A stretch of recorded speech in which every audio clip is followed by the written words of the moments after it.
Hello, everybody. Welcome back once again to the Lord of the Rings, the Third Age walkthrough. Yeah, that sounded pretty bad. Alright, anyways, let's get right into it. We got some orcs to kill. Alright, what do we got here?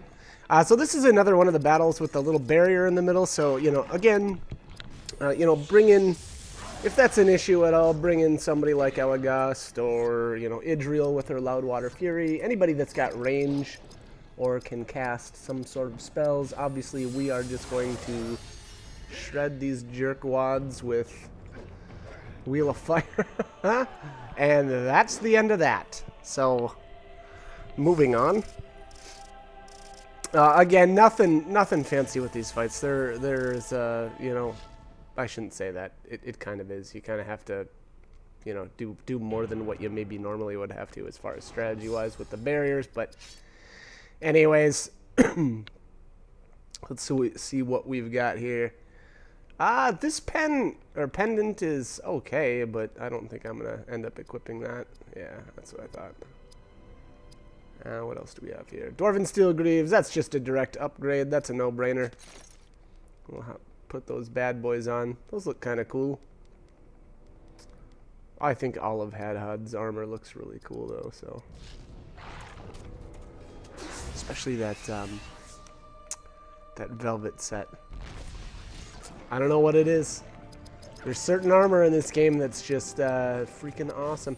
And you can see here, I see Idriel still doesn't have her bottom, the lower part to that set of armor, which again I missed way back in East Emnet Gullies. So she's unfortunately looked the same for the last, probably 20, 30 videos. Well, maybe not that many.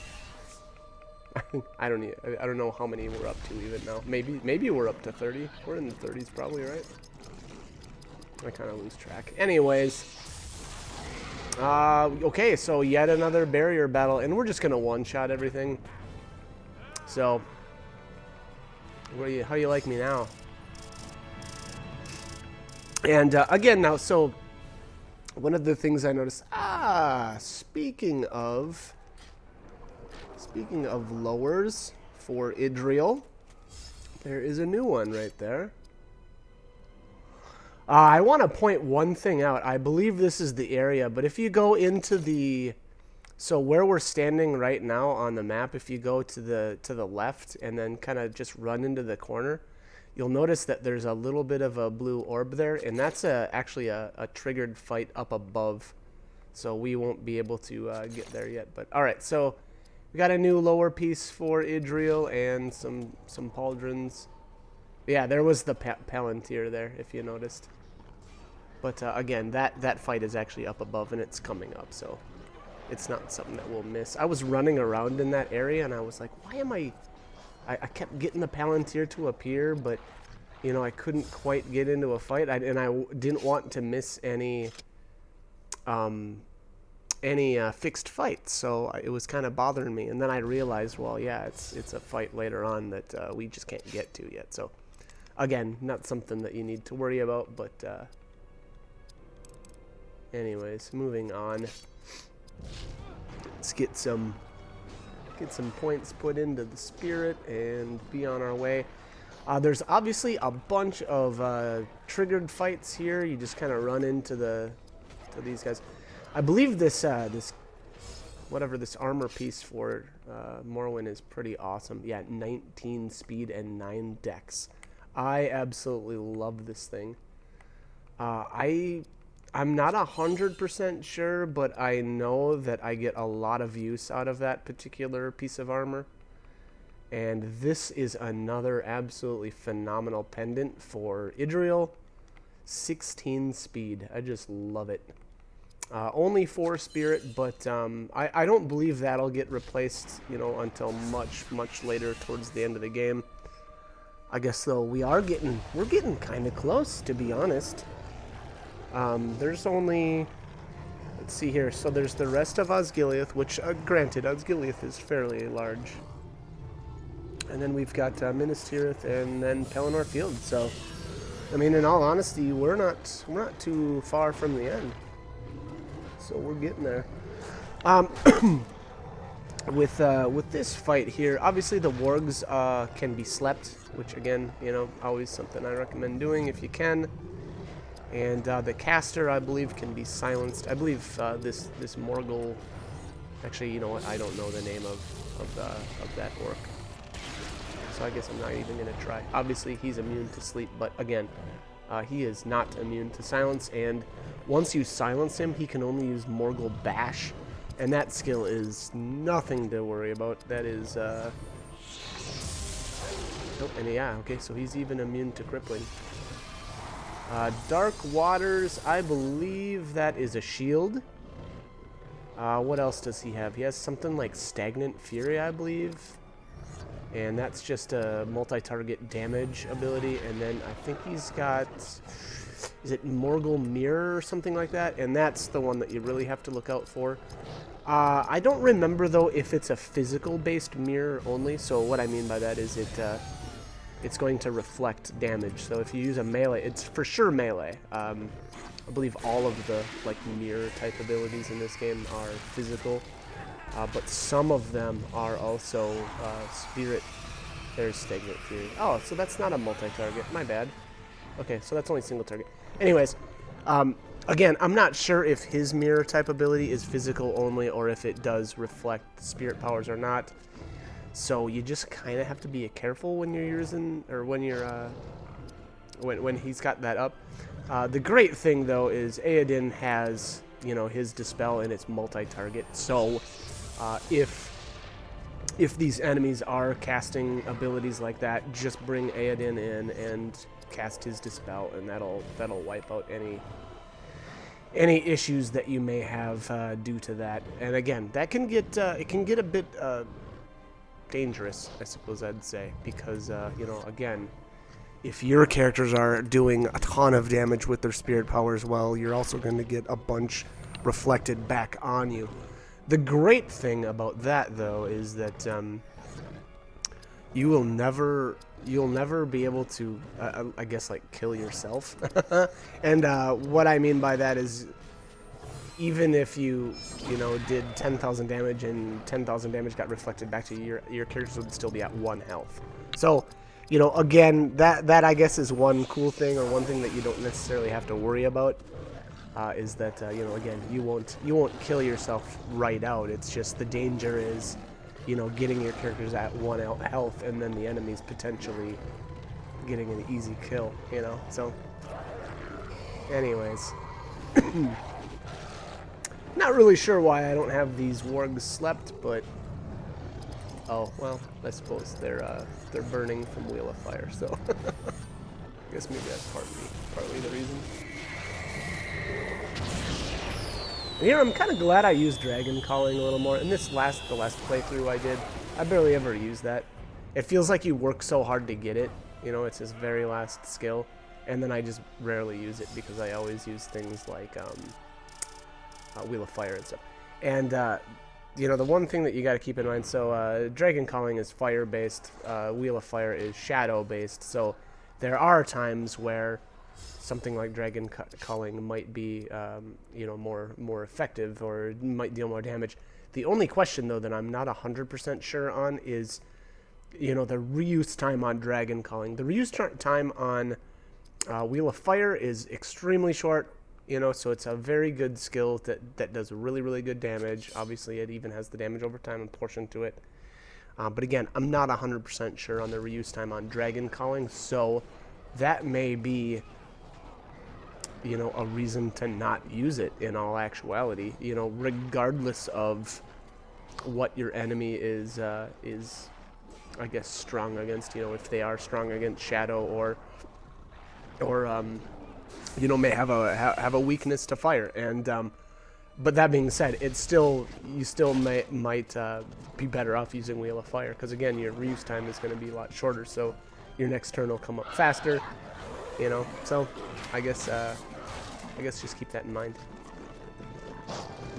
All right, so what do we got here? A caster and a bunch of these dual wielding dudes.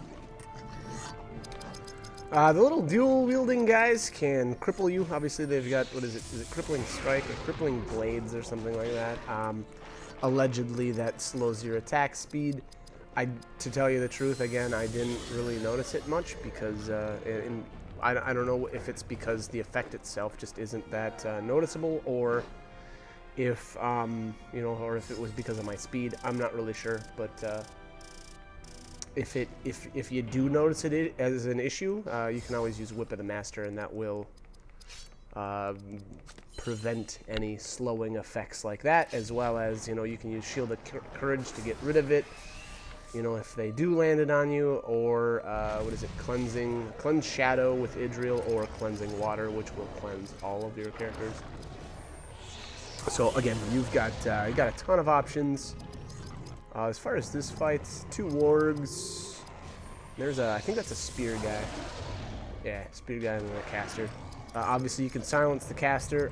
I'm not sure what you can do with the spear guys now. Again, I kind of keep forgetting. I'm not sure if they can be crippled or not, or if you can use paralyzing shot. Basically a melee immobilize. I'm not 100% sure though. If I remember right, they seemed to be immune to a lot of effects. I know they can't be slept. I don't think that they can be feared, or I don't think you can use Suffocate Evil on them either. But I'm not 100% sure on that. So I guess give it a shot. That being said, though, they're also not that big of a threat. I don't know. I guess they do decent damage. I'll say that. They do. Yeah, they do decent physical damage, and then I think they've got maybe a damage over time. I'm not 100%. Actually, no. I think I'm thinking of the Uruk-hai guys. The Uruk-hai pike wielders. Anyways, is this the exact same fight? Yeah. And everybody gets one shot. So I equipped Hadhad with the Polished Elfstone of Spirit Enhancement, and I'll be honest with you, I think that I should have equipped that on Idril. Reason being, she already has really, really good damage, and the way that all those Elfstones work is they multiply your damage. So if your base damage is really, really good, well, it's going to multiply it, and obviously you'll get more out of it. So again, my recommendation is to give it to her, actually. So kind of another example of do as I say, not as I do. But I believe when I was playing this, I just felt like Hadhad's spirit damage, because he wasn't able to get as much spirit as the rest of the characters. I kind of felt like that would try to help maybe even out his spirit powers, but again, in all honesty, I think that it would have been a better idea to just stick it on Idril and just, because of the multiplicative effect, it would have been more effective on her. So, again, long story short, put it on her. That's my recommendation anyway. Otherwise, I guess do whatever you want. As usual, you'll do just fine. But again, it feels a little more effective with her passive, and just her natural, really, really good spirit development, as well as her other, kind of spirit power-oriented passives. She's got a lot of restoration type abilities and whatnot. But anyways, let's keep moving here. What did we get there? A little shield for Aodin. It was kind of cool. So there's a couple items like that almost seem like they're, they don't do a whole lot for your stats, but they're more like cosmetic. At least that's how I looked at them. Barathor's shields is, another good example of that. Aodin shields, another, again, really good example. They don't really do a whole lot for your character, but they, add a little flair, I suppose, to the character. I can almost categorize Aodin's weapons in that too. Being that I do rarely actually use his damage for like his spearcraft, so really I use them more for their stats, and thus You know, and so then, you know, you kind of just get the different look, I suppose. Anyways, all right, so what do we get here? Level up on Morrowind, and I don't know, 154 speed, that's pretty extreme. On my second playthrough, I stuck to, I think, 100 speed. I think that was right around my target speed for my characters. And once I got to 100, I went, you know, and went heavily on other stats, mostly spirit.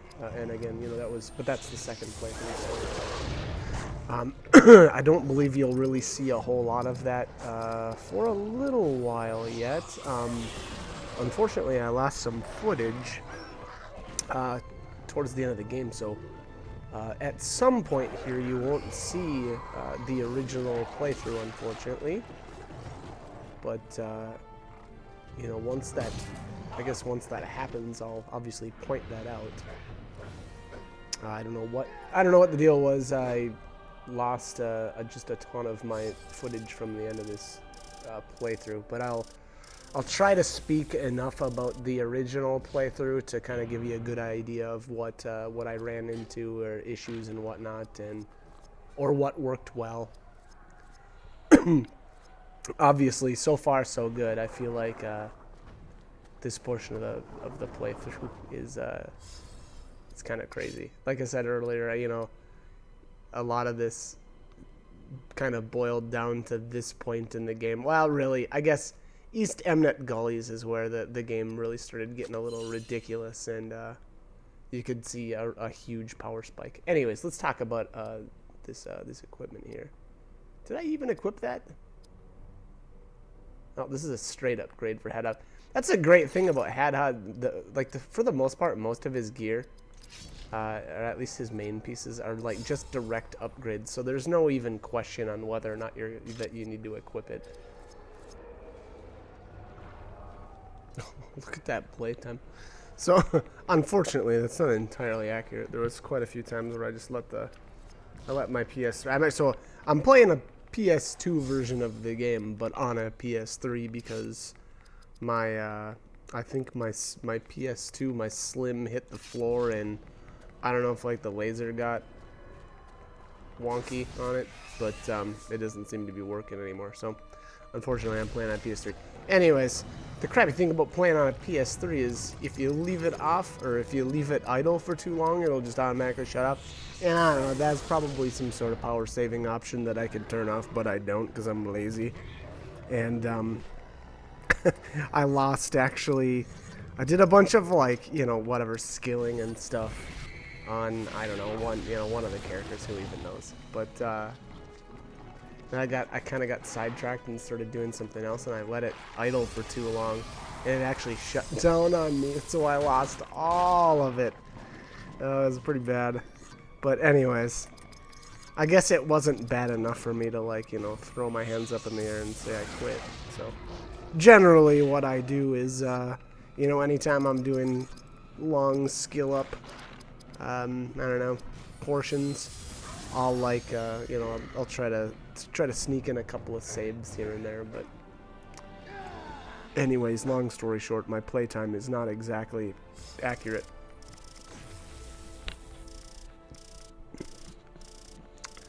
Anyhow, let's keep moving.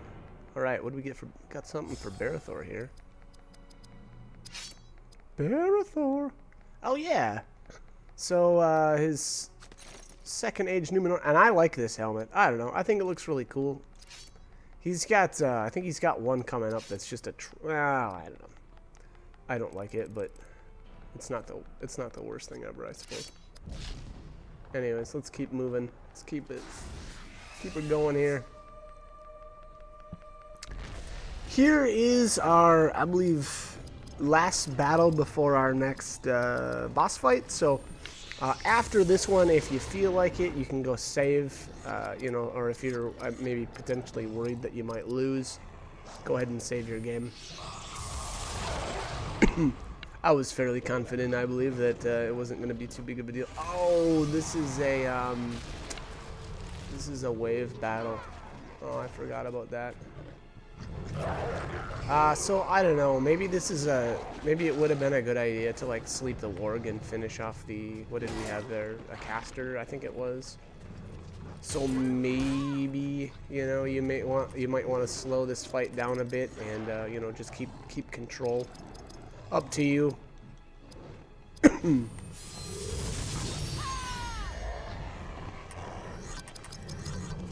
I think I'm going to try to get some of my characters in here. I guess we'll find out. I'll get some of the other characters in. Maybe not. Blech. I love when they die to the damage over time portion of Wheel of Fire. I don't know why. It's kind of satisfying though. Look at that damage though. So that's, again, that's the polished Elfstone, and I really wish I would have stuck that on Idril, just to see what her damage would have been like in comparison, because it should be just crazy. And you know, and then again, on top of that, you can stack the cracked as well as the polished. Do not let them gain the West Bank. Stop them here. Get ready. The time the Orc has come. Gothmog is so awesome. I love him in the movie. I'll be honest. He's just awesome, and they did give him a bunch of really good lines. The time of the Orc has come.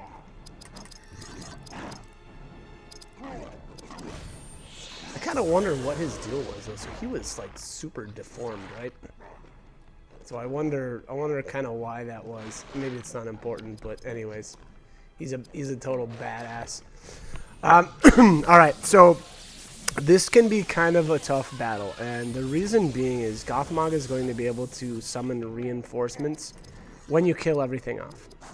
So I guess my recommendation would be, number one, if you've got fear, I believe the casters in the back can be feared. So that's one way to kind of take care of them. You know, that'll just make it so that they can't attack you.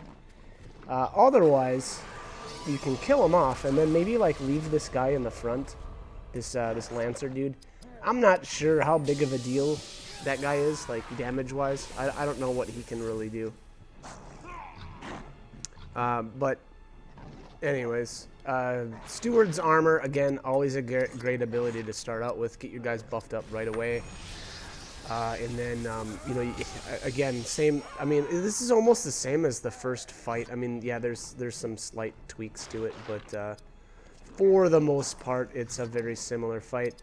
I'm going to try to steal pointlessly, mind you, because that third age Battle Axe of Khazad-dûm, we already have that. So, again, if you already stole from him the first time, or in your first encounter with Gothmog, that is the exact same axe. So, you know, again, if you already have it, don't bother. You're just kind of wasting time.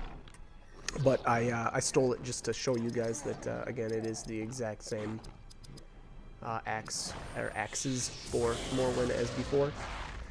All right, so what else here? Again, you know, it's up to you guys how you want to handle this. I think those guys in the back can even be silenced now that I think of it. Wow. So that would be another great way to take them out of the fight. There's Blackgate. So there you go. He just summons in the exact same guys. So, you know, I guess I don't know. I mean, you could argue that this would be an okay leveling opportunity. I don't know. That's a tough sell though. This is, you know, any fight where you've got a boss, you know, or somebody like Gothmog that can do really good damage. I don't know that I would say that it's that great of an idea. And look at this. He's not immune to slow, or at least that's what it says. Okay, this might be the fight that I noticed that it was wrong. So we'll find out here. But if you notice there, it says slow normal, and I think that's wrong. I think he's actually immune to crippling effects. So let's see. Let's find out. There's crippling shot and moment of truth, immune. So there you go. So The examine command is a liar for Gothmog. You know, again, probably a slight oversight from Prima. Anyways, sorry, not Prima. Whoever developed this. Anyways, Barathor did a sword attack there, and it said Gothmog was immune. I didn't notice now. You know what? I'm gonna have to rewind. I want to check if that was a counterattack. All right, so I had to rewind that. Actually, so what I tried doing there with Barathor was I tried a stunning strike. I don't know why. I mean the although I guess it wouldn't be the first time the examine command was wrong, as we just noticed. But anyways, Gothmog is immune to all the fun stuff. You know, stuns, cripples. It looked like to me any type of immobilization. All right, busting out the Valorious Haste on Hadhod. It looks like I. Oh, double attack. Okay, so here's an interesting fact with Hadhod, and he is insane because his double attack allows you to use his Axecraft or Lightcraft or Shadowcraft. For whatever reason, they don't let you use his spirit powers, but they'll let you use his Lightcraft or Shadowcraft. Not sure why they did that. Maybe that was an oversight as well. It seems really dumb, actually, to not let him use his own, you know, ability. So normally with his double attack, you can only use 2 Axecrafts in a row. And again, I don't know why that is. It seems really stupid to me, but whatever. Anyways, that's that. You know, so again, up to you on how you want to handle Gothmog's allies, because essentially that's what that fight boils down to. It's kind of keeping his allies under control so that, you know, you're not getting overwhelmed with a ton of damage in one turn. Obviously, multiple ways of doing that. Silence is good. Silence is good for the casters in the back, and then you could just kill off his little